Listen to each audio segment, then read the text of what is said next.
So, can you take us through your role in the Flagstaff 2020 process and maybe how you had a different level of involvement at different steps throughout the process, or was it a consistent level of being involved, but just throughout the 2 years, 18 months that the process was held, and even before that, as they were deciding to take on a visioning process, how were you involved and how much, stuff like that?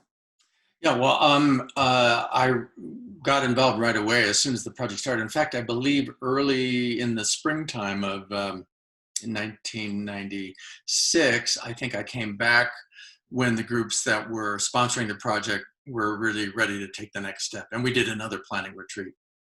And and after that, I'm trying to remember. I believe I began working sometime in the summertime.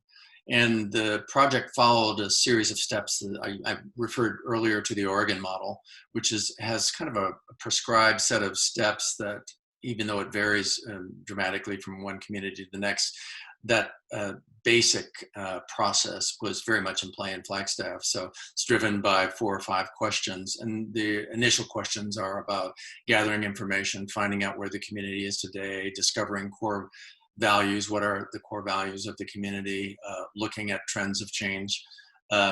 So we began that process right away. At the same time, we were also working on forming the Vision Task Force, which became a key element of the project. So I would say beginning, as soon as we started working with the task force, I started showing up on a regular basis. So the pattern was that I would come down once a month at least, sometimes more, but usually once a month, and be there for 2 or 3 days.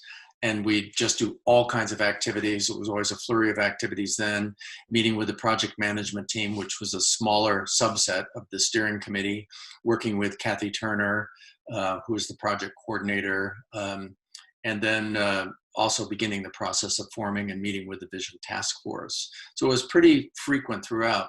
In the following stages involved, beginning to create a vision for the community. I was also there quite a bit, and actually more frequently then, because the meetings with the public really ramped up at that time. There were community forums and neighborhood or focus groups for different population segments of the community.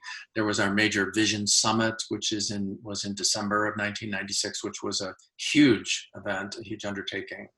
And then when we entered the sort of the last phase of the process, which was creating an action plan to help achieve the vision over time, that's when I stepped back a little bit. I think partially probably for budgetary reasons, but also because at that point, a lot of the formative work of the project and of creating the vision and creating the structure of the vision and the structure of the plan. I certainly advised on the development of the action plan. I just didn't come back to facilitate those meetings because, as you may recall, we had 7 different focus areas and there was a team for each focus area that met regularly. So it was a massive undertaking and it would have been far too expensive for me to try to facilitate those individually.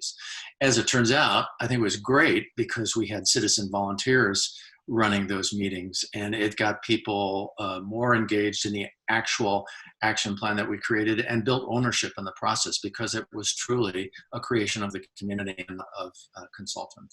So it was quite good.